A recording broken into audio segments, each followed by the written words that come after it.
The biggest one that sticks with me till today is the product mindset. My team is so tired of hearing me say this, but the job to be done, right? Instead of being so solution oriented of we need this tool, or the one that we use today is the one that we're going to use tomorrow, or we couldn't possibly do that. And so asking the team, well, why couldn't we possibly do it, right? And we don't have enough people, or we don't have enough training. And like, what if we get more people? What if we get more training? That is so much of what I do internally with the team.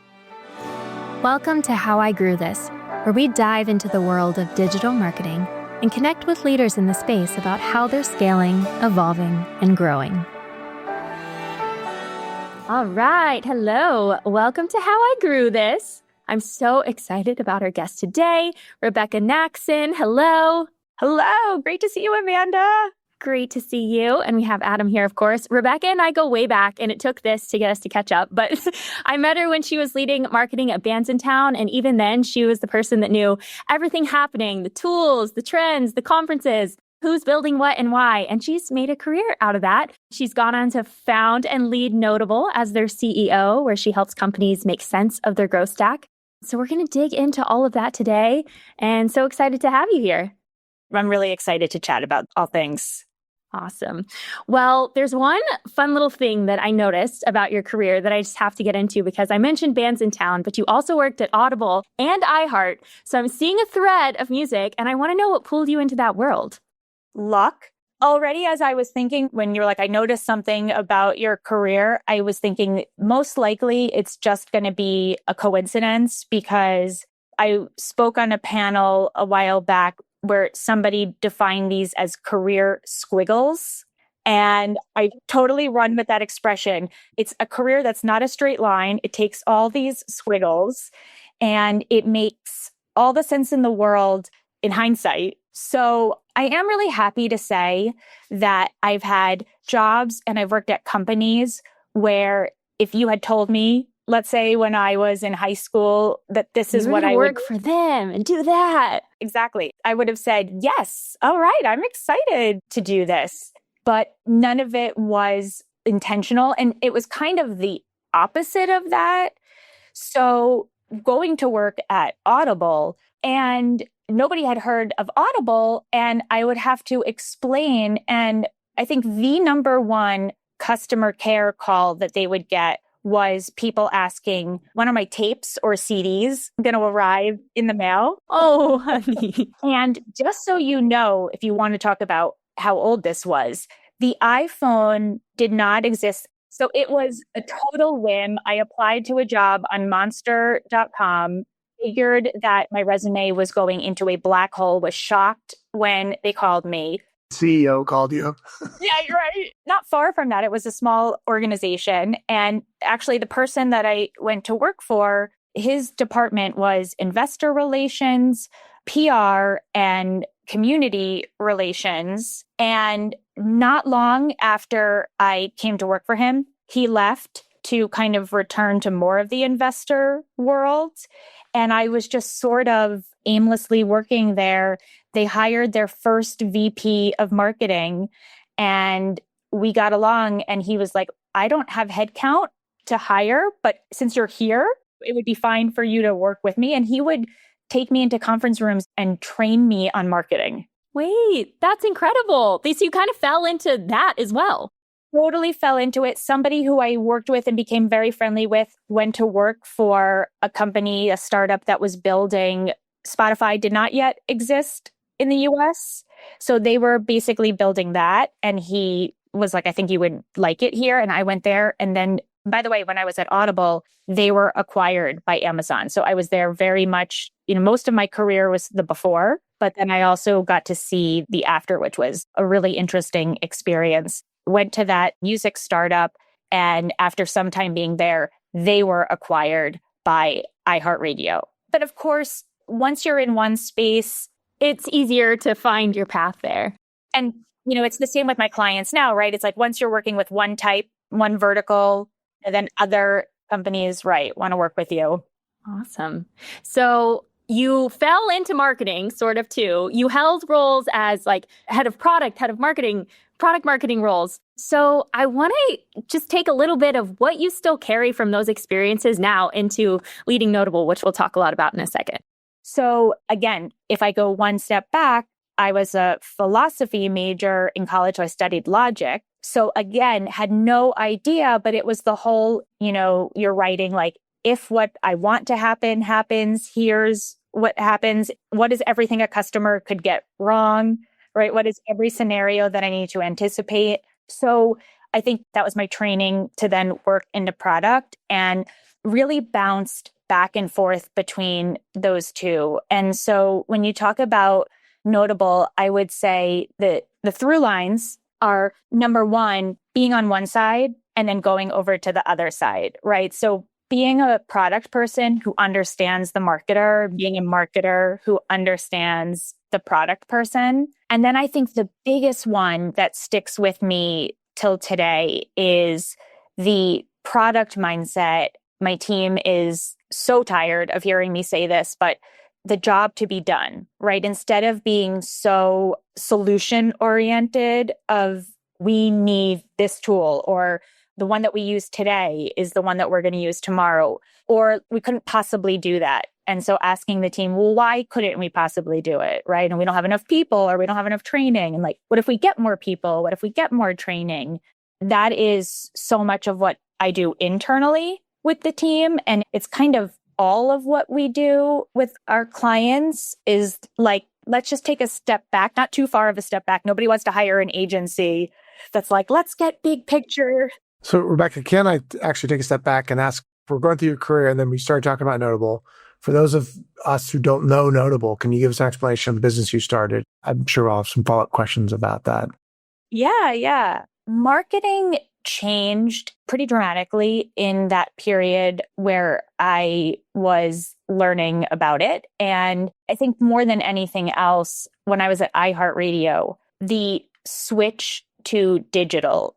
And so I was there working on the app when the majority of the people that sold advertisements at Clear Channel, in the time that I started, ads in the app were value add thrown in free of charge. Everybody wanted to be on what they called terrestrial radio or on billboards. And we had to convince them to just try out. And then it completely flipped in my time there, where that's all anybody wanted. And along with having that, the old expression in advertising was, I know that 50% of it works. I just don't know which 50%. And digital changed all of that because suddenly you could start tracking some things about these people. Well, just because that flipped in what felt like overnight didn't mean my expertise did. And I did not get into marketing because I was a particularly data-oriented person,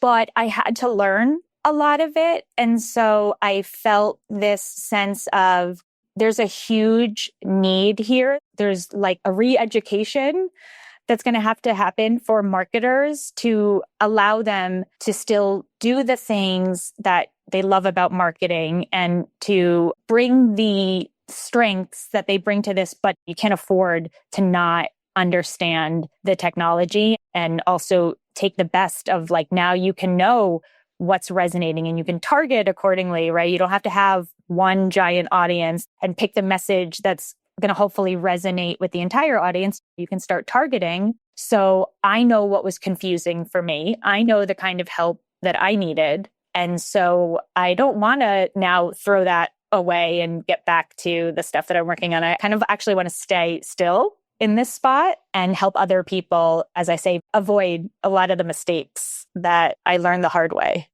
So that was the impetus for starting the business. That was like, hey, I want to become an expert. Yeah. The real impetus is I went to a conference. I saw great things. Every boss that I had was kind of fighting with me. Like they would hire me to do this thing that they didn't know about, and then they would not feel comfortable letting me do that thing. And I saw great things happening. And I thought, you know what? The number of people who know how to do these things is smaller than the people that need that kind of help. So if I go into consulting, I'll have a greater chance. And if it's terrible and they don't actually let me do that thing, projects end. And so an agency that I had once tried to hire, when I decided I wanted to consult on this, they said, we're growing the team, come here and do it here. And less than a year after I started doing that, they were acquired. Story of your life. Someone's got to hire you and then they'll get their business acquired. It just happens over and over. Thank you for picking up, because when you were talking about the common thread of music, I think the bigger thread is helping companies get acquired. Hey, that's a pretty cool superpower too. I don't know, because when I was, 3 years out of college going to work in this, but I did think this Audible thing sounds like So you know how to find things that are on the edge. And that's kind of a theme then maybe. It's like you can also find customers that are on the edge of this great brink of success. They just need a little tinkering. Well, I definitely think I see patterns. And as you do things longer, you start to see like, oh, not everybody sees this pattern. And that's essential for an agency, because I think some people look at things like each one is different, and it is. But I see a common denominator beneath it. And I see the sort of 80-20 of like, yeah, the last mile or the first mile is very specific if this company is a restaurant versus a streaming product. But I actually see a lot more common, which means every time we do something, we're getting another pass at that thing. It's like a snowball. And so if we work with you this year, we know more than we did last year. And next year, we're going to know even more than that. And I keep coming back to this totally inappropriate scene from Dazed and Confused where Matthew McConaughey says, like, I keep getting older, but they stay the same age. And I just keep coming back to that scene because it's like everybody, when they're coming to us, they're facing this for the first time and they have all of the anxieties. And we're like, we have seen this 100 times before. So it's those patterns that maybe in ways I don't even realize that I'm picking up on something that has been an aspect of my career.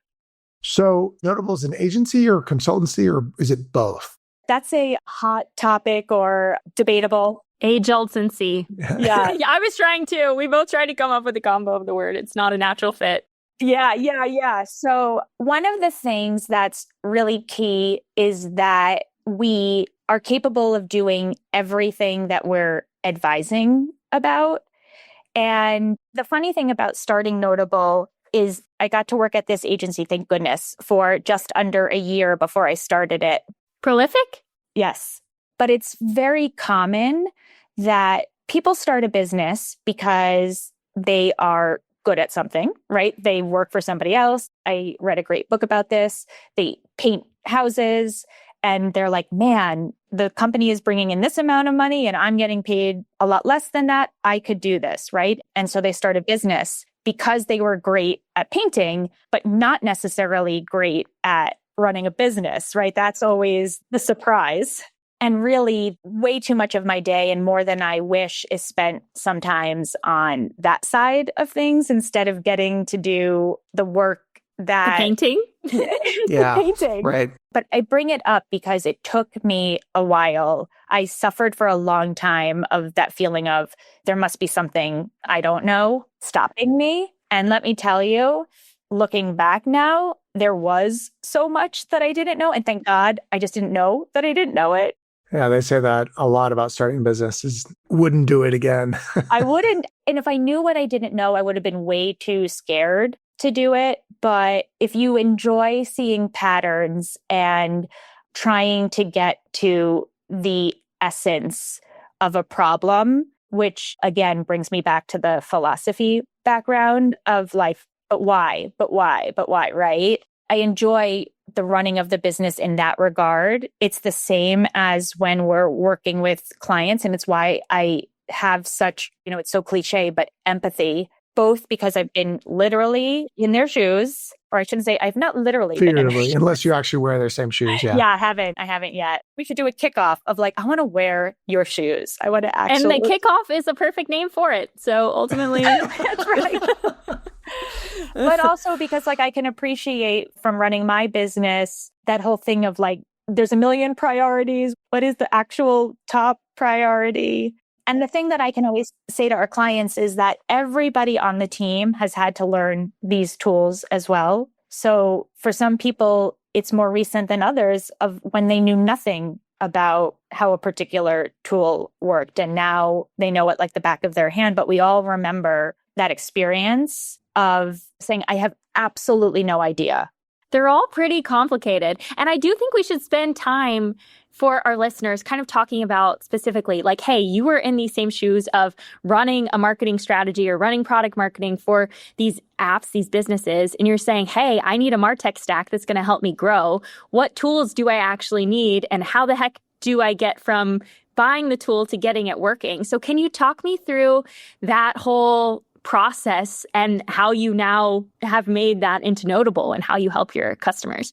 That sentence that you just said of going from buying to using it and making it useful, it's that step that I think is the most likely to be skipped.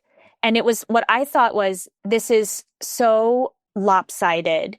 On one side, these tools have healthy sales budgets and marketing budgets. And if you do so much as raise a hand or poke your head in to say, I might be interested, there's a whole infrastructure. The way that I talk about it is we're not exclusive to any one tool, but we do have a small set of tools that we work with and recommend because we would trust them. We have used these tools before.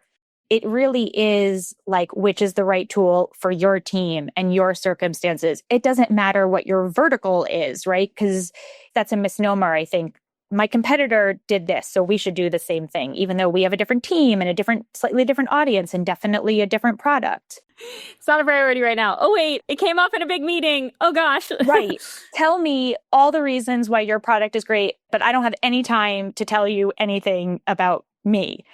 And it's that where we initially come in because you have to do a little bit of both. RFPs are written in a way, or evaluations are designed in a way that the prospect gets to say as much about themselves as they would like to. And then what winds up happening is when you're asking people, can you do these things? You get a bunch of like yeses and no's, very little no's, because everything is usually possible, but you don't get any sense of like what will actually be involved and what will it cost you.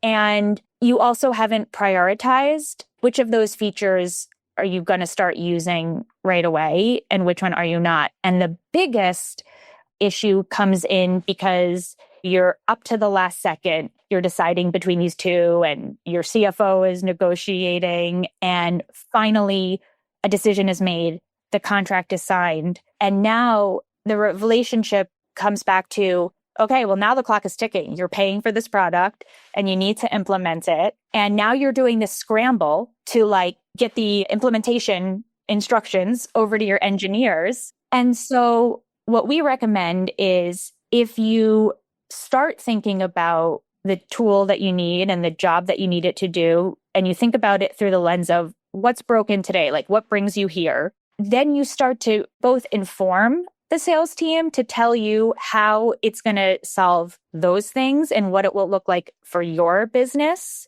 and even some degree of what it will cost. And that's all information that you're going to need once you are implementing. So you get a more specific sales process that lets you make better decisions around like, what is this truly going to cost? And what of our own resources are we going to need versus not need?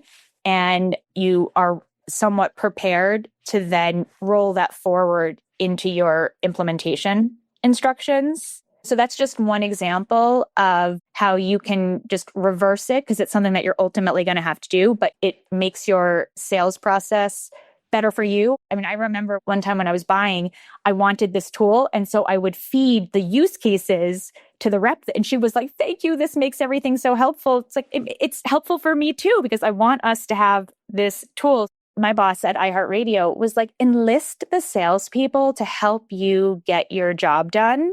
And so I did. Starting when I was at iHeartRadio, I went from feeling like I don't know this ecosystem at all to soaking all of that up and feeling like, oh, I actually now can advise other people. That's really interesting. And just to read that back to what you're saying is there's good salespeople and bad salespeople, and everyone talks about that.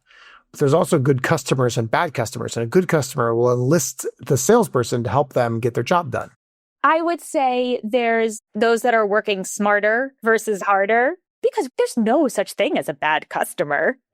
But I think there's a misguided customer, right? There is a kind of customer who enjoys, I don't know if that's the right word, but some degree of like, I'm in charge, you work for me. And that's definitely true in agencies, right? Like I'm the client. And then there are those clients of ours or those buyers who are like, Amanda, we were kind of riffing that they're like, I want this tool. I want a tool. Maybe it's this tool, right? But I want this sales process to succeed in the sense that I make what I need clear. You respond. And if this thing is something that's needed, I'm going to be more successful in my job. So I want to put everything out there that's going to help you help me. May the best seller and tool win. So I think like let people do some of the heavy lifting, and it doesn't change how much you need to do as the buyer, but it's going to definitely change the outcome. So there's another element of this, right? Because maybe there's a buyer that sits in one portion of the team, and then there's probably a disconnect with the other side. Yeah. The term that I've just heard so much is connective tissue. We just wind up acting like this connective tissue. It's this dysfunctional family that hasn't talked to each other, particularly as teams are even more distributed than ever before since COVID. I know. A lot of remote. Here we all are remotely. So, they'll say like, oh yeah, that team, I don't even interact with them. I don't even know who the person is that I would talk to. And so we reintroduce them to one another. Meet your paid marketer, lifecycle marketer. Hello. And it is like that. And it's also like you are two sides of the same coin. And the job, and again, this is like the part that we can do, and the part we're not always successful. But really what we want to show is if you know more about where these customers came from and the ads that they clicked on or the journey that got them here, you're going to have a much easier time marketing to them and vice versa. And that you guys can actually help each other. It's not that you're enemies, right? It's not that like, oh, we can't do anything with these users. They're total garbage. And the other team saying, we spend all this effort bringing people in and that team can't even hold on to them. Keep them. Yeah. Adam, did you want to get into some of the future? I have one question because I think we're running short on time. You spend your day in the MarTech stack. What do you see changing the most in the next, call it 2 to 3 years? And how should marketers prepare? Two things, and I think they're related. One, and frankly, I have felt this way since the beginning, but this is all accelerated, that people are going to be thinking about the solution versus a particular tool. And some of the tools might even be less relevant if necessary at all. Because all of these tools are just very friendly interfaces and logic, but they're doing things that technically exist. I do a lot of vibe coding, a lot of stuff on Claude, right? So I built something for myself that when I was showing somebody last night, I was saying, this is something I would have had to hire a team of engineers and it would have taken them months to do. And I'm able to do this overnight. So I suddenly don't need that tool, right, that I would have once paid for. And I do think that the line is going to blur between like, do you need to buy the tool to do automations, or can you take your mail client and just build those kinds of automations? But the build versus buy thing has been going on since the beginning of time. And I can make plenty of arguments of why you might want to buy. But I do think for some companies, the ability and the resources that you need to build things custom to yourself is changing. And so I think the nature of the conversation will change even more to like, I want to be doing automation or segmentation, and I don't need to even know which tools are involved. Can I read that back to you in a way that's kind of the next step, which is the software that exists today is basically our GUI wrapped around the technology to get it done. But with automation, that GUI and software may not be needed. Yeah, it moves the barrier of like what resources you need to have and what expertise you need to have in order to start building things for yourself. It's not like build is better than buy. That argument still exists. But if you are prone to building, or if you want to at least dip your toe into there, it's a lot easier, or at least to do it temporarily than ever before. So I think that's going to raise the bar. And I'm already finding it happening of like what those tools need to provide in order for it to be worth you buying from them. Every time I'm about to cancel a tool that I use in our business, because I'm like, why can't we do this ourselves? They tend to launch something 3 weeks before that I'm like, okay, wow. Oh, I gotta use this. Okay, that's something that I can't do, right? So that's been a positive for consumers. And of course, what AI means in terms of automating and having agents do work versus teams. I mean, I have really embraced AI. I use it so much in my business and in my recommendations. And so it is certainly in the same way that it's changing people's perception of what software or tooling or technology they need, it's clearly having an impact in how people are running marketing teams. But if anything, it has just actually increased our work. Look, I'm ready to take a vacation, so I'm not afraid of being replaced, but it just hasn't been our experience. Well, the strategy is still very much in the marketer's brain. It is, because if anything, it just now multiplies the answers and the choices that you have. So they still need help cutting through the noise and just knowing what's tried and true. But what I will say is its ability to automate things, or its ability to connect the dots, makes our job of serving as that connective tissue so much easier. It allows us to make a much more personalized and ROI-based case. So that's why I'm so bullish about it, even though I'm sure I'm writing my own funeral or whatever. But for me right now, it actually has just helped us do our job better. And as I often say, you can't scale what you don't trust. So it's there to help accelerate and take some of the burden off of you in doing the things that you know work. But if you just turn it on with no sense of what it's doing and what you want it to do, you're just going to get a ton of noise and not have great results. So I'm excited about what it means. And I've always loved that about this industry, is that there's one part of me that feels like, wow, I've accumulated, like nothing scares me. I got it all under my belt. Oh, I'm ready to go. There's nothing new, right? And then meantime, I'm writing down notes because somebody's talking about something that I have never heard of before. So it just keeps it so fresh and so interesting. Awesome. Okay, I know we are really running up on time, but one last question for you. Amongst the apps and customers that you work with, what's the theme that bubbles to the top of what they're doing well, what the great ones are doing well, and what advice do you have from those experiences to any marketers or practitioners listening? The ones that are succeeding, it is because they have a system. It is the full circle of we have an idea and we run something that is going to answer a question that we have one way or the other. We think if we onboard in a certain way, we think if we run a loyalty program, right? We think if we reach customers at this point, it will increase conversion or it will increase the amount that they spend. And they run a test in a way that's like, we'll know that this was a success if, we'll know that this did not work if, and what's our plan as soon as we realize that it is working to scale it? And what's our plan as soon as we realize that it's not working to take it down? And what are we going to put behind it?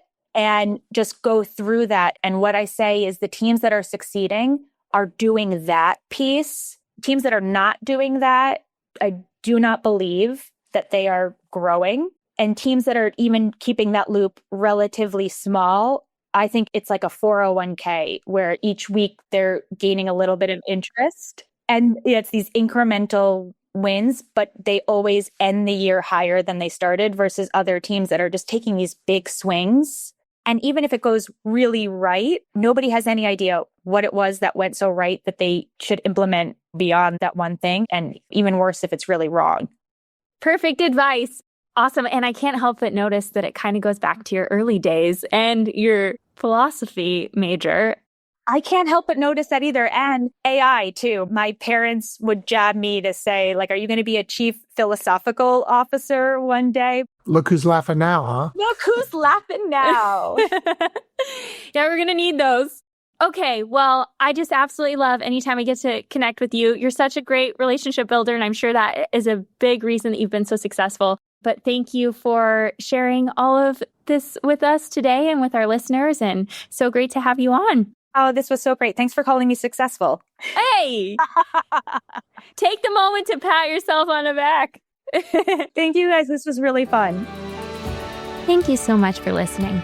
If you like the show, please leave a review wherever you listen to this and share with someone trying to grow their career or their business.